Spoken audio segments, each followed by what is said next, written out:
Welcome to Inside Bremerton. This is the City of Bremerton's video newsletter, focusing on issues and topics important to its citizens. I'm very happy today to welcome to our studio the two Majors Baker, Major James Baker and his wife, Major Marcia Baker, and they are with our local Salvation Army. Welcome to the show. Thank you. These folks do tremendous work in our community, and we're going to talk a lot about what the Salvation Army is in the whole wide world, and then especially what the Salvation Army is in Bremerton.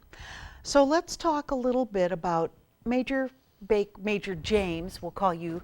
Tell us a little bit about your background. How long have you been in the Salvation Army? That kind of thing. Sure.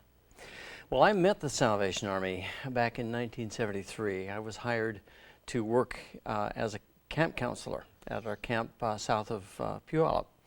And that was my first exposure, and I never intended to do anything more with it. In fact, once the summer was over, I was done. Mm-hmm. Well, the next spring, I was looking for a job because although I graduated from college, I couldn't really find anything. And although I was working as a fry cook, that was kind of dead end. So, yeah.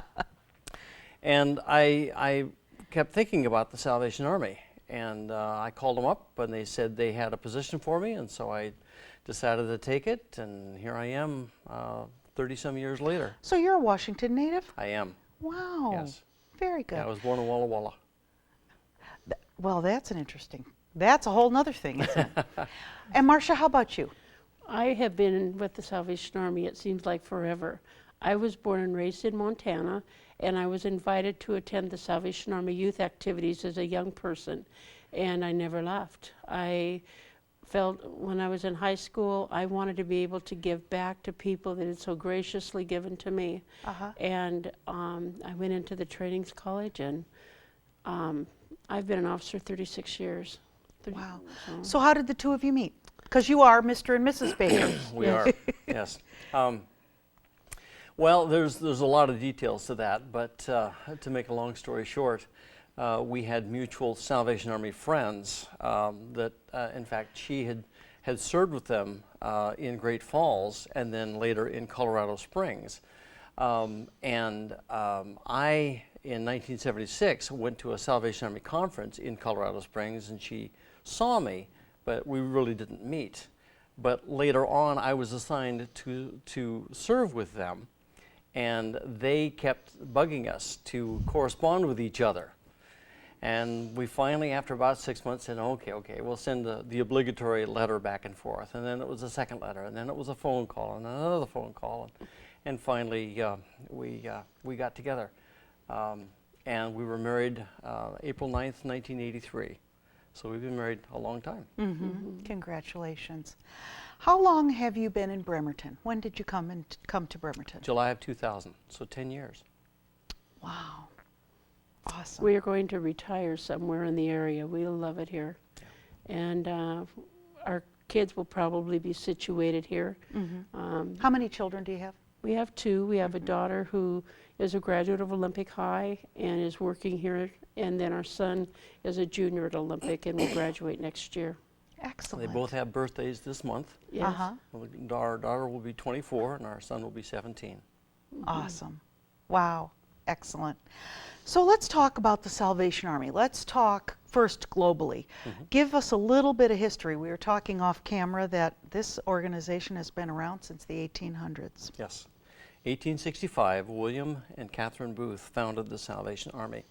William Booth was a Methodist evangelist who had left the Methodist Church in 1862 and was an itinerant evangelist. And one day he came across a revival service, ironically in a Quaker graveyard in the Lower East End of London, which is the slums of London. And they had lost their main speaker, and so he stepped up and spoke. And he went home that evening and said to his wife, Catherine, I found my destiny. And that's where he began the Salvation Army. And during the summer, it was fine. They were out in a tent, but then it got blustery, and so they went inside to a big building, and things really got started because William Booth was a passionate evangelist, and but also a great organizer. And at first he started by using the Methodist system. There was a lot of accountability and a lot of committees and whatnot, and it got really slow and cumbersome. He finally said to the board that he'd created, how about if you vote yourselves out of existence and let me just run the place? And they did, because they trusted him that much. And the Salvation Army just exploded with expansion. Went to Wales and France, and it came to America in 1880. And by that time, it had changed its name from the Christian Mission and a few other titles to the Salvation Army, and that's a very interesting story. But now we're in 120 countries, doing an amazing variety of things. Was it originally then a religious organization? And it always will be, always is. We are a denomination. We're an offshoot of the Methodist Church. Oh, I didn't know that. My wife and I are ordained ministers. Oh, In I fact, didn't we were realize one of that. the first denominations in the world to ordain women as ministers. Very good. Yeah, we have When a did it- congregation. And when did the Salvation Army become social services per se, and taking care of homeless and We always underprivileged? have been in an informal way, but in 1890, William Booth wrote a book, and at that time, Stanley and Livingston were well known as and they had written the book In Darkest England, or In Darkest Africa. But William Booth picked up on that theme and wrote a book called In Darkest England and the Way Out, in which he wrote a formal sketch of how to deal with social problems. And it was such a visionary kind of book that it was used as a text in universities around the world. And he laid out all sorts of ideas on how to deal with social problems. A lot of them were implemented, some were not. But then that really kind of launched the Salvation Army more formally into social services. And it depends on what kind of country, or what country we're in, what kind of form we take. In America, we're much more known for our social services. Right. In England, we're much more known as a church. Oh, in interesting. Kenya, for instance, we're very well known as a church. So it depends on the country. Well, in Canada as well, we're very much known as a church. Right. But in America, General Booth's daughter Evangeline was the national commander for about 30 years, and that was during the war years. And she very much added on to that social service era. It was through Evangeline that the Donut Girls went to serve the veterans over in World War I and World War II. And we still, there's not many, but there's still veterans who remember those Doe girls that were out there. So during that time when Evangeline was here, it became even much more known for social services. The ranking of major, very military-minded, how did that all evolve? Well, again, when we took on the name the Salvation Army, that really described the militant evangelism of the Salvation Army, because our passion was preaching the gospel, and along with preaching the gospel, ministering to people's physical needs as well as their spiritual needs. And so when we took on that name, we then took on uniforms, and we took on military terminology. So instead of using religious terminology, we use military terminology. So I'm a minister, but I'm called an officer. Our churches are called corps, like Marine Corps. Oh, okay. When we quote scripture, we're firing gospel shots. When we give our tithe, we're firing a cartridge. So interesting terminology, but Interesting. yeah. Yeah, very interesting. Tell us, you've talked about Colorado Springs, Montana. Where else have you served with the Salvation Army?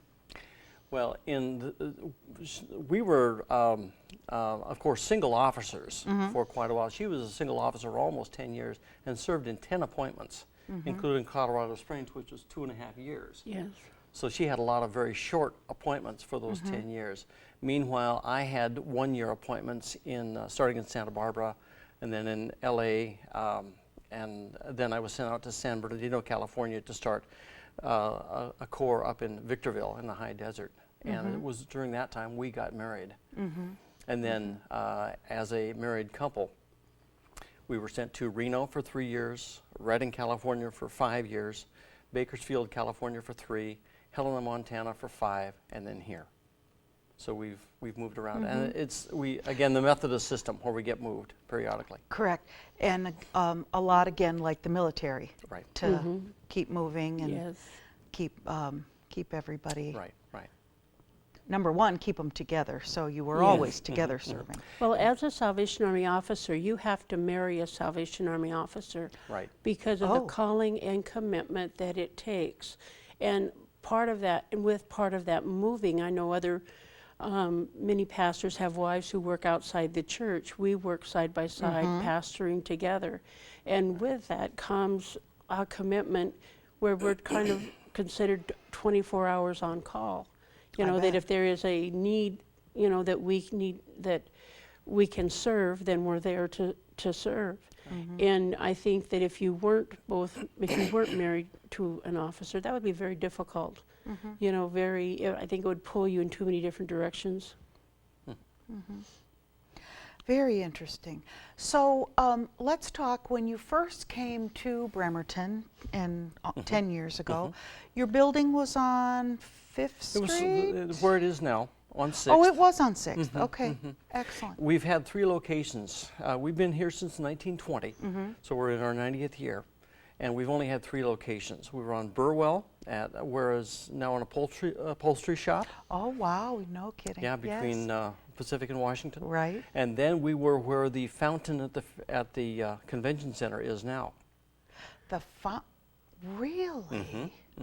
Interesting. Yep. And then in 1985 or 6, the Salvation Army bought the old telephone company, and we actually occupied it in January of '87. Of 87. So when you came to Bremerton, it was in that location. Right. Wow, very, very interesting. So we're going to take a break, and when we come back, we're going to talk about what's going on with the Salvation Army currently and as we look to the future and how they serve our community and their physical location, which we'll hear about when we come back. Stay with us. We'll be right back.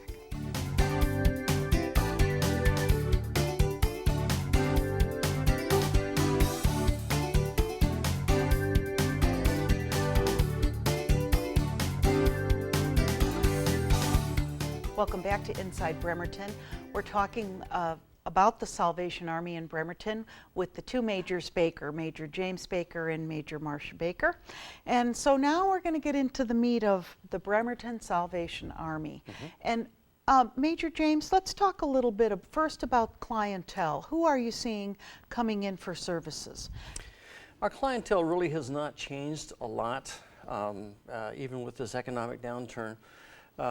We serve, of course, primarily people who come in for hot meals. We serve hot meals Monday through Friday. We're up around 40,000 meals a year, about 160 a day between breakfast and lunch. And those are a combination of homeless and low income that live fairly near our building, or they take the bus in. There's been a great expansion of the number of free meals that are out there.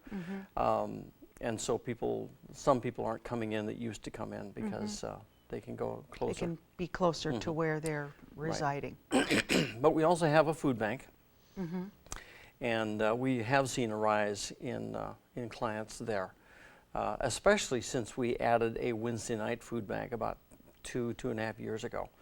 A lot of people come in that weren't coming in before because either they were the working poor or they were depending on rides from people who were able to bring them after work. And so that's become a very surprising new area. Your food bank is then a morning food bank or lunchtime food bank and then a Wednesday evening? Our food bank is open Tuesday, Thursday, and Friday mornings Okay. and Wednesday evening. Okay. It's kind of odd hours. It's only 5.25 hours a week. But it's because we have to work around other things we have to do in food collection. We get a lot of food from the shipyard.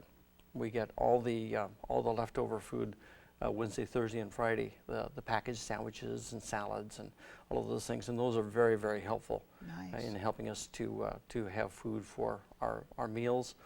And also to be able to give food or give like sandwiches to people so they can take them for their evening meal. So that's been wonderful for years and years. We've relied very much on that. Are we seeing younger families and children coming into the into Salvation Army? Excuse Oh, me. definitely. Major Marcia. Definitely. Summertime, you see more because of the school programs not being in function, but year-round, we see young families, and particularly when school's out. If they've got a special day that is teacher conference or something, they're bringing their children in to feed them.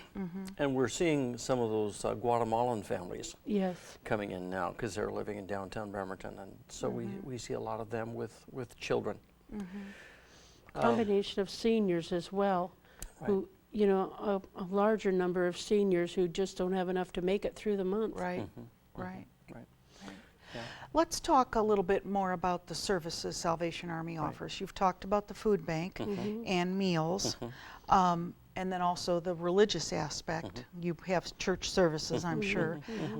What else? Counseling is, what else is available? Well, one of the big things we do, and my wife can talk about this, is camp.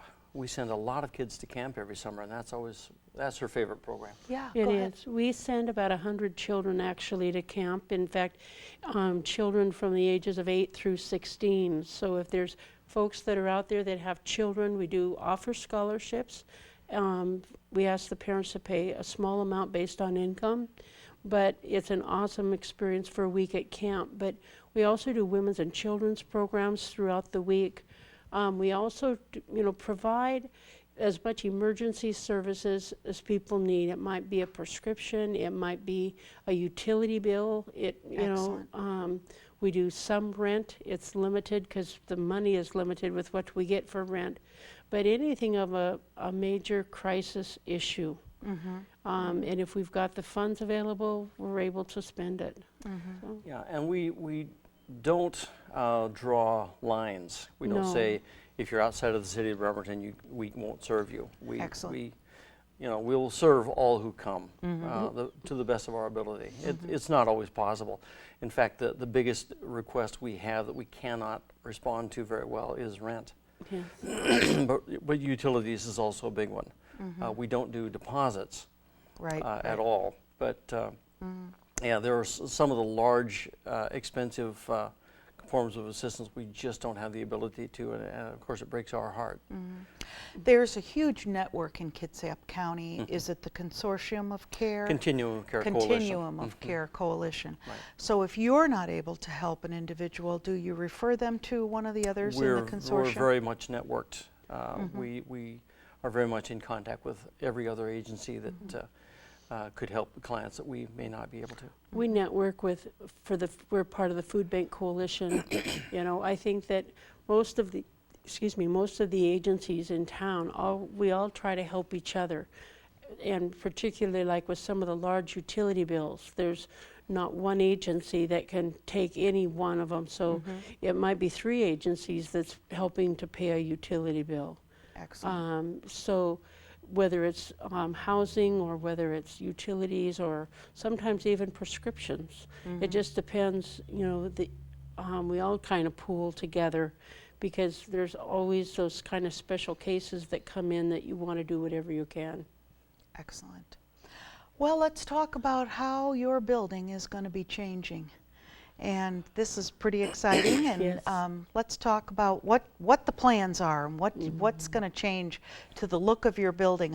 You're actually almost 6th and Warren. Yeah, originally we were talking about remodeling the side building, which used to be known as Milt's Donuts, and just remodeling that into what we call a hygiene center called Sally's Place. And we had the money to do that, but when our divisional office looked at that, they said, well, it's good, but that has some problems with it. So they came to us and said, how about if you just remodel your main building and make it all social services, and then tear down the side building and rebuild it and make that your church? We said, well, much better idea. You come up with the money and we can do it. So we're actually about in position to really get started on it. And what the building will have, we're going to enlarge the dining room, move the kitchen, take out the chapel and put the food bank there, which is currently in the basement in a rather undignified situation. And then the most exciting part is we put in showers and laundry for the homeless. Very nice. There's no place else in Kitsap County that offers that. Coffee Oasis has it, but their ministry is for 25 and under. And so it's a huge, huge need. If you can imagine being homeless, wanting to apply for a job, but you're smelly, your clothes are smelly, you need a haircut, and by the way, we offer haircuts as well. We try to make it possible for the homeless especially to make themselves presentable so they can improve their situation. Very good. And what the work will be starting soon, you think, on the remodeling? We believe that will be the case. We just got approval from our territorial headquarters to offer an RFP for contractors out to some local contractors. And once that's in place and we have a contractor in place, then I think everything should go fairly quickly. We'll meet with the architect. In fact, I'm meeting with him this afternoon. And really get things going. And I would hope by the end of the year or next year, early next year, we'll have broken ground and have things in place. Great. Do you currently own the building next door, the former Milt's Donuts? Yes, You currently own that? Yeah, we own quite a bit of property. We own the parking lot behind us. We own our building, the side building, and the lot next to that as well. Oh, excellent. So there's a lot of property there. So plenty of space Yes. for expansion. Very good. So the next topic is going to be Mr. Richard Lemieux. And if you have not met Richard, I don't know where you've been, because he has been everywhere. Yes. His book is a national bestseller called Breakfast at Sally's, and Sally's, of course, is the Salvation Army. And so I'll let you take over from there, because it's a huge topic. And what a fabulous, fabulous fellow. It is, and he just kind of fell into our laps. It was well, he was a great client. thing. He was, yes. He found the Salvation Army. Right. Of course, he was a wealthy businessman who lost everything and became very despondent. Christmas Day 2002 decided to end it all by jumping off the Tacoma Narrows Bridge. And he would have done it, but he couldn't leave his dog Willow behind. And so instead, he came off that bridge, got into his car, drove into Bremerton, pulled up in our parking lot, slept that night, and the next morning heard people milling around and decided to come in and have breakfast at Sally's. And for the first time, rather than being isolated for the 6 months prior as embarrassed to be homeless as a former wealthy man, he actually started coming in and meeting homeless people. And they became his friends. And he started writing about them because he had been a sports writer, and so he just liked to write. Yeah, he's a great writer. And so he wrote this book, and the Salvation Army helped him get it published and has had a lot of other intertwinings. And so as a result, he has gone around speaking a lot and being a great promoter of the Salvation Army, all without our needing to do anything. So it's been very good to have his support in all of that. My favorite chapter of Breakfast at Sally's is about the ball field and the ball games, and I don't know if you've gotten there yet. I haven't. I just started reading the book. So. Oh, but I love that chapter because we still do on Thursdays the pickup game that it talks about. Right. It's we and them, and it's awesome. We basically joined with Kitsap Mental Health, and so men and women come and play, and people from the meals program come and play. And it's out of that came a baseball team that it competes in the Park and Rec League. Now, to be honest, I forgot to tell you, they won a game last night. Oh, good. And but we haven't won many games, but it has been awesome what it has done for the people and the esteem. And that was Richard's idea. That was Richard's idea, yeah. Richard and C came to me in May of 2003 and said, "Can we play softball?" And I, at that time, was looking for a morale booster that wouldn't cost a lot of money. And when they said that, I said, great. So I went out and got all the equipment and just started announcing it during our meals. And we got some people to come out and start playing. And then I think it was a year or so later, Richard, having been in therapy at Kitsap Mental Health, mentioned it to his therapist. And the therapist said, I wonder if our clients might like to do that. So they made arrangements, and then the Kitsap mental health class started coming out and playing. And so we would get these 25 to 30 people out just playing pickup games every Thursday. And eventually they were consistent enough, we said, let's join the City League about 4 years so ago. Great. So we've been playing ever since, not winning many games, but the Having a morale fun and what it's done for the people. And they started asking me in February, when are we going to start playing? It's been just So a the terrific Salvation thing. Army pays the fees Yes. for the team to be Well, we pay in the league. the team fee, and then each player pays their own registration. $10 or And- $20. Yeah, or we've whatever. had wonderful donors who've come forth who love the idea and said, I want to help. So it's just been phenomenal what it's done for each of these people. Yeah, yeah, There's a lot of Absolutely laughter in that chapter, so. yeah, yeah. And certain proceeds from the sale of the book go to Salvation Army, is that correct? Yes, if we sell the book, then what we normally do is we sell it at a markup so that we can then gain an income from that. Yeah, and normally what I do is I will go with Richard to some of his speaking engagements. Excellent. And he speaks, and then I sell the book. So if I'm selling the book, then we get the income from the book. But the book, of course, is being sold all over the country. All over the country. And then there's a small portion of that that would go to Richard. So I think I will buy some books because my family in Chicago needs to read this. I Good. think it's an excellent gift. It's a great book. The best thing about reading it is everywhere that Richard's talking about. Right. Every place he talks about, you know exactly where it is. Right.